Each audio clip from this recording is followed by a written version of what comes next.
Clip number 244۔ اس clip میں آپ قرآن پاک کی سورہ مائدہ کی آیت نمبر 36 سے لے کر 38 تک کی تلاوت، ترجمہ اور تفسیر قرآن صراط الجنان سماعت فرمائیں گے۔ بسم اللہ الرحمن الرحیم۔ ترجمہ: اللہ کے نام سے شروع جو نہایت مہربان رحمت والا ہے۔ ان الذين كفروا لو ان لهم ما في الارض جميعا ومثله معه ليفتدوا به من عذاب يوم القيامة ما تقبل منهم ولهم عذاب أليم يريدون أن يخرجوا من النار وما هم بخارجين منها ولهم عذاب مقيم۔ ترجمہ: بے شک اگر کافر لوگ جو کچھ زمین میں ہے وہ سب اور اس کے برابر اتنا ہی اور اس کے ساتھ ملا کر قیامت کے دن کے عذاب سے چھٹکارے کے لیے دیں تو ان سے قبول نہیں کیا جائے گا، اور ان کے لیے دردناک عذاب ہے۔ وہ دوزخ سے نکلنا چاہیں گے اور وہ اس سے نکل نہ سکیں گے، اور ان کے لیے ہمیشہ کا عذاب ہے۔ لِيَفْتَدُوا بِهِ، تاکہ فدیہ دے کر جان چھڑائیں، یعنی اگر کافر دنیا کا مالک ہو اور اس کے ساتھ اس کے برابر دوسری دنیا کا مالک ہو اور یہ سب کچھ اپنی جان کو قیامت کے دن کے عذاب سے چھڑانے کے لیے فدیہ کر دے تو اس کا یہ فدیہ قبول نہیں کیا جائے گا، اور قیامت کے دن کافروں کو عذاب ضرور ہوگا۔ اس دن ان کے پاس عذاب سے چھٹکارے کی کوئی صورت نہ ہوگی۔ حضرت انس بن مالک رضی اللہ تعالیٰ عنہ سے روایت ہے، حضور اقدس صلی اللہ تعالیٰ علیہ وسلم نے ارشاد فرمایا، قیامت کے دن جب کافر کو پیش کیا جائے گا تو اس سے کہا جائے گا کہ اگر تیرے پاس اتنا سونا ہو کہ اس سے زمین بھر جائے تو کیا تو اسے اپنے بدلے میں دینے کو تیار ہو جاتا؟ وہ اس بات میں جواب دے گا تو اس سے کہا جائے گا تم سے اس کی نسبت بہت ہی آسان چیز کا مطالبہ کیا گیا تھا، یعنی ایمان کا۔ حضرت انس بن مالک رضی اللہ تعالیٰ عنہ سے روایت ہے، نبی کریم صلی اللہ تعالیٰ علیہ وسلم نے ارشاد فرمایا، اللہ تعالیٰ قیامت کے دن اس شخص سے فرمائے گا جسے جہنم میں سب سے کم عذاب ہوگا کہ اگر تیرے پاس زمین کی ساری چیزیں ہوں کیا تو انہیں اپنے بدلے میں دے دیتا؟ وہ جواب دے گا جی ہاں۔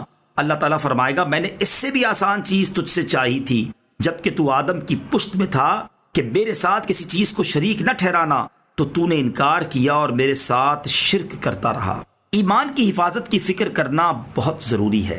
اس آیت سے معلوم ہوا کہ ایمان ہوگا تو ہی قیامت کے دن اعمال کا اجر ملے گا، تبھی شفاعت کا فائدہ ہوگا، تبھی رحمت الہی متوجہ ہوگی اور تبھی جہنم سے چھٹکارا ملے گا۔ اس لیے ایمان کی حفاظت کی فکر کرنا نہایت ضروری ہے۔ ہمارے بزرگان دین نیک اعمال کی کثرت کے باوجود ہمیشہ برے خاتمے سے ڈرتے رہتے تھے۔ چنانچہ جب حضرت سفیان ثوری رحمۃ اللہ تعالی کی وفات کا وقت قریب آیا تو آپ بے حد بے قرار اور مضطرب ہوئے اور زار و کتار رونے لگے۔ لوگوں نے عرض کی حضور ایسی گریہ وزاری نہ کریں، اللہ تعالیٰ کی بخشش اور مغفرت آپ کے گناہوں سے کہیں زیادہ ہے۔ آپ رحمۃ اللہ تعالی نے جواب دیا، مجھے اس بات کا یقین نہیں کہ میرا خاتمہ بالخیر ہوگا۔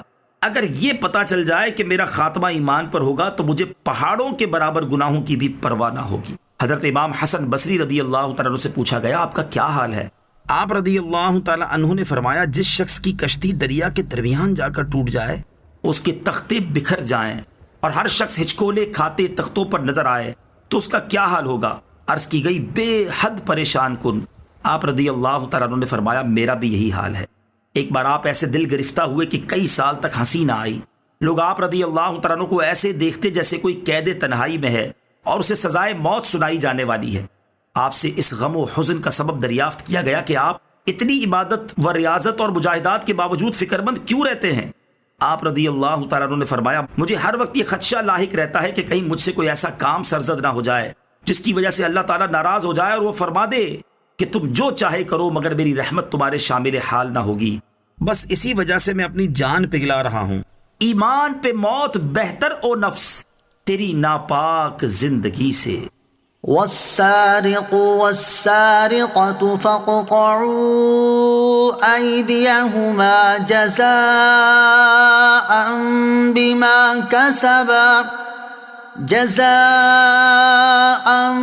بما كسبا نكالا من الله واللہ عزیز حکیم۔ ترجمہ: اور جو مرد یا عورت چور ہو تو اللہ کی طرف سے سزا کے طور پر ان کے عمل کے بدلے میں ان کے ہاتھ کاٹ دو، اور اللہ غالب حکمت والا ہے۔ فَاقْطَعُوا أَيْدِيَهُمَا، تو ان کے دونوں ہاتھ کاٹ دو۔ اس آیت میں چور کی سزا بیان کی گئی ہے کہ شرعی اعتبار سے جب چوری ثابت ہو جائے تو چور کا ہاتھ کاٹ دیا جائے گا۔ چوری کرنے کا شرعی حکم اور اس کی وعیدیں۔ چوری گناہ کبیرہ اور چور کے لیے شریعت میں سخت وعیدیں ہیں۔ چنانچہ حضرت ابو ہریرہ رضی اللہ تعالیٰ عنہ سے روایت ہے، سرکار دو عالم صلی اللہ تعالیٰ علیہ وسلم نے ارشاد فرمایا، چور چوری کرتے وقت مومن نہیں رہتا۔ انہی سے روایت ہے کہ حضور اکرم علیہ الصلوۃ والسلام نے ارشاد فرمایا، اگر اس نے ایسا کیا یعنی چوری کی تو بے شک اس نے اسلام کا پٹا اپنی گردن سے اتار دیا، پھر اگر اس نے توبہ کی تو اللہ عز و جل اس کی توبہ قبول فرما لے گا۔ چوری کی تعریف۔ سرقہ یعنی چوری کا لغوی معنی ہے خفیہ طریقے سے کسی اور کی چیز اٹھا لینا، جبکہ شرعی تعریف یہ ہے کہ عاقل بالغ شخص کا کسی ایسی محفوظ جگہ سے کہ جس کی حفاظت کا انتظام کیا گیا ہو 10 درم یا اتنی مالیت یا اس سے زیادہ کی کوئی چیز جو جلد خراب ہونے والی نہ ہو، چھپ کر کسی شبہ و تعویل کے بغیر اٹھا لینا۔ چوری سے متعلق 2 شرعی مسائل۔ چوری کے ثبوت کے 2 طریقے ہیں۔ نمبر 1، چور خود اقرار کر لے اگرچہ ایک بار ہی ہو۔ 2، قاضی گواہوں سے چند باتوں کا سوال کرے، کس طرح چوری کی اور کہاں کی اور کتنے کی اور کس کی چیز چرائی۔ جب گواہ ان امور کا جواب دیں اور ہاتھ کاٹنے کی تمام شرائط پائی جائیں تو ہاتھ کاٹنے کا حکم ہے۔ تنبیہ: حدود و تعزیر کے مسائل میں عوام الناس کو قانون ہاتھ میں لینے کی شرعاً اجازت نہیں۔ چوری کے مسائل کی تفصیلی معلومات کے لیے بہار شریعت حصہ 9 کا مطالعہ